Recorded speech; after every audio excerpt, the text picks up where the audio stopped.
अभ्यासानंतर आपलं सरकार शेतकऱ्यांना कर्जमाफी देणार आहे। अभ्यास करण्यासाठी सरकार 6 महिनेही घेणार आहे। मात्र दुसरीकडे ज्या 6 ते 7 दिवसांनी नागपुरात अधिवेशन होतंय त्यासाठी बंगल्याच्या फक्त डागडुजीवरच करोडोंचा खर्च सुद्धा सरकार देत आहे। पाहुयात या संदर्भातला हा रिपोर्ट। एकीकडे अनेक शेतकऱ्यांना पीक विमा भरपाईमध्ये 2 ते 3 रुपये देऊन थट्टा सुरू आहे आणि दुसरीकडे हिवाळी अधिवेशनाच्या निमित्ताने सरकार मंत्र्यांच्या सरकारी बंगले दुरुस्तीवर कोट्यवधींची दौलत उधळते।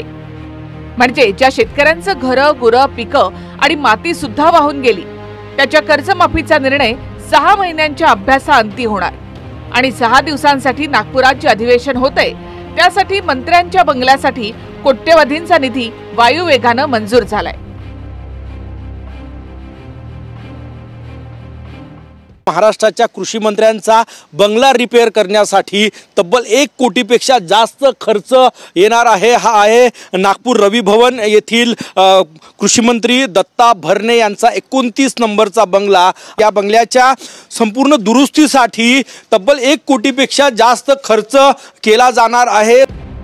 विशेष म्हणजे कृषी मंत्री दत्तात्रय भरणे यांच्या सरकारी बंगल्याची दुरुस्ती, रंगरंगोटी आणि फर्निचर यासाठी तब्बल 1 कोटी रुपये मंजूर झाले। 6 महिने तळहाताच्या फोडाप्रमाणे पिकं जपणाऱ्या शेतकऱ्याला पीक विमा भरपाईमध्ये 2 रुपये मिळतात आणि 6 दिवसांच्या अधिवेशनात सरकारी बंगल्याच्या फक्त डागडुजीसाठी 1 कोटी खर्च कसा काय येतो असा भाबडा प्रश्न सुद्धा शेतकऱ्यांना पडलाय। कृषी मंत्री दत्तात्रय भरणेंच्या बंगला दुरुस्ती डागडुजीसाठी 1 कोटी रुपये, विधानसभेचे अध्यक्ष राहुल नार्वेकर यांचा बंगला दुरुस्तीसाठी 1 कोटी रुपये आणि विधान परिषदेचे अध्यक्ष राम शिंदे यांच्याही बंगला दुरुस्तीसाठी आणि डागडुजीसाठी 1 कोटीहून जास्त खर्च येणार आहे। आता हे आठवड्याभराचं किंवा फार तर 2 आठवड्याचं अधिवेशन असेल, एवढं कशाला खर्च कोण करेल? माझं मते माहिती घेऊन कधी खरं असेल तर ते आज चुकीचं आहे, त्यामुळं एवढा खर्च होणं शक्यच नाही। मी तर आपण बघितलंय, मी तर शासकीय गाड्यासुद्धा मागे पुढे ठेवत नाही, मी कुठली पोलीस सिक्युरिटी 35 वर्षामध्ये घेतली नाही। राज्यात खरं आहे शेतकरी मोठ्या अडचणीमध्ये आहे।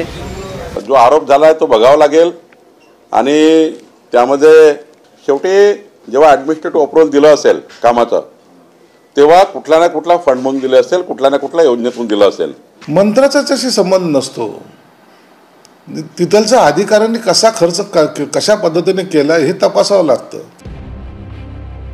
तुर्तास ज्या शेतकऱ्याच्या जमिनीमध्ये पेरायला सुद्धा माती राहिली नाही तो सरकारी मदतीसाठी 6 महिने वेटिंगवर आहे आणि आपल्या मंत्री महोदयांच्या बंगले दुरुस्ती आणि रंगरंगोटीवरच कोट्यवधी रुपये ट्रिपल इंजिनच्या वेगाने मंजूर झालेत।